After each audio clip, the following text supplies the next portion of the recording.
Hello అండి, చామ దుంపలతోటి పులుసు ఎట్లా తయారు చేసుకోవాలో చూద్దాము. ఒక ప్యాన్ తీసుకొని ఆయిల్ వేసుకోవాలి.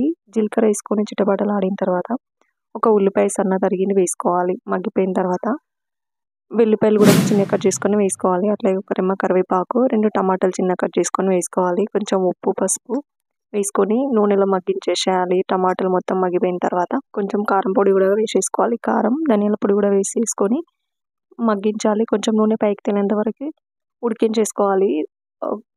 తగినన్ని వాటర్ పోసుకొని 5 to 10 మినిట్స్ అయితే మరలించుకోవాలి.